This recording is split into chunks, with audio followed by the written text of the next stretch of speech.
2 మాసాల 12వ తారీఖు అనుకుంటా బహుశా ప్రమాణ స్వీకారం చేసి 2 మాసాల 1 వారం అయింది. ఈరోజు 16 పరిశ్రమలని ప్రారంభోత్సవం చేశారు. ఇప్పుడే కాదు, రానటువంటి ఇంకో 1.5, 2, 3 సంవత్సరాల వరకు జగన్మోహన్ రెడ్డి గారి హయాంలో మేము తీసుకొచ్చినటువంటి పరిశ్రమల్ని ప్రారంభోత్సవాలు చేయడానికి వారికి సమయం పడుతుంది.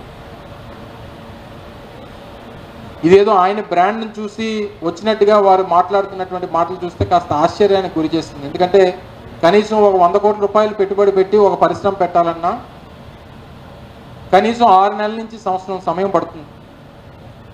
ఈరోజు వారు ప్రారంభోత్సవాలు చేసినటువంటి ఏ ఒక్క పరిశ్రమ కూడా వారి బ్రాండ్ ఇమేజ్తోనో లేదా వారు ప్రభుత్వంలోకి వచ్చిన తర్వాత వచ్చినటువంటి కావు అనేటువంటి విషయాన్ని వారు గమనించి మాట్లాడితే బాగుండు అనేటువంటి అభిప్రాయాన్ని మాకు మీ ద్వారా ప్రజలకు తెలియజేయాలన్నటువంటి ఉద్దేశంతో, ఎందుకంటే కంపెనీలకి చాలా మట్టుకు శంకుస్థాపనలు మా ముఖ్యమంత్రి గారు కానీ నేను కానీ మా హయాంలో చేసినటువంటి కొన్ని భూములు ఇచ్చి అలాట్మెంట్స్ చేసి వారిని ఆకర్షించి ఇక్కడ మన దగ్గర పెట్టుబడులు పెట్టాలనేటువంటి కార్యక్రమం చేసినటువంటి సందర్భాలు కానీ, లేదా రానటువంటి కాలంలో ఇప్పుడు కొన్ని శంకుస్థాపనలు కూడా వారు ఈరోజు కొన్ని భూమి పూజలు కూడా చేశారు, వాటికి అలాట్మెంట్స్ కానీ, ఇవన్నీ కూడా జగన్మోహన్ రెడ్డి గారి హయాంలో వారి నేతృత్వంలో వారు ముఖ్యమంత్రిగా మేము ప్రభుత్వంలో ఉన్నప్పుడు చేసినటువంటి అలాట్మెంట్స్ అనేటువంటి విషయాన్ని వారు గమనించాలని చెప్పి సందర్భంగా కోరుతా ఉన్నాం. ఏది ఏమైనప్పటికీ మార్కెటింగ్లో చంద్రబాబు నాయుడు గారిని మించినటువంటి వ్యక్తి మరొకరు లేరు అనేటువంటిది జగమెరిగినటువంటి సత్యం. ఏ కార్యక్రమం చేసినా ఎవరు పని చేసినా ఆ చేసినటువంటి పని నేనే చేశానని చెప్పుకునేటువంటి దాంట్లో వారిని మించినటువంటి వ్యక్తి మరొకరు లేరు అనేటువంటి విషయాన్ని కూడా మన అందరికీ తెలుసు. అది జగమెరిగినటువంటి సత్యం.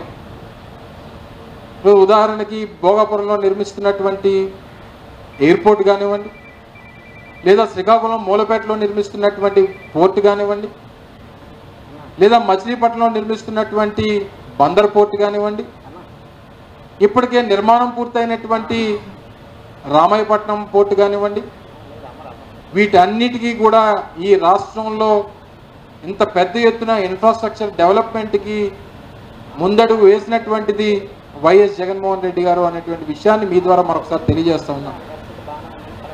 బహుశా మా తాలూకా మేము ప్రజలకు చెప్పుకునేటువంటి దాంట్లో కానీ, లేదా చంద్రబాబు నాయుడు గారికి వత్తాసు పలికేటువంటి మీడియా కానీ, లేదా పత్రికలు కానీ, వీటన్నిటినీ కూడా సైడ్ లైన్ చేసేటువంటి కార్యక్రమం చేసినటువంటి దాంట్లో బహుశా వారు సక్సెస్ అయ్యి ఉండొచ్చు. ఇన్ఫ్యాక్ట్ గడిచినటువంటి 5 సంవత్సరాలు మేము అధికారంలో ఉన్నప్పుడు, మేము అధికారంలోకి వచ్చినటువంటి 8-9 మాసాల్లో కోవిడ్ని ఎదుర్కొన్నాం. దాదాపు 2.5 సంవత్సరాల పాటు కోవిడ్ పరిస్థితులు ప్రపంచంలో ఉన్నటువంటి దేశాలని అందరితో పాటు మనల్ని ఏ రకంగా ఇబ్బంది పెట్టిందో మనందరం కూడా చూసాం.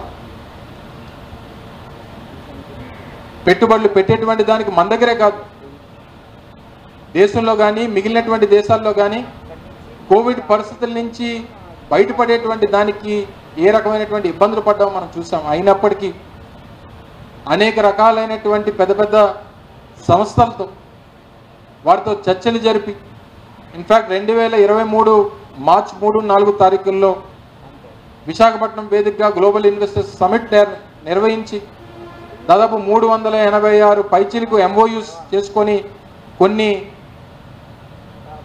పరిశ్రమలకు సంబంధించినటువంటి ల్యాండ్ అలాట్మెంట్స్ కానీ, వారితో చేసుకున్నటువంటి అగ్రిమెంట్స్ ప్రకారం వారికి కావాల్సినటువంటి ఫెసిలిటేషన్ కానీ రాష్ట్ర ప్రభుత్వంతో చేసినటువంటి సందర్భాలు కానీ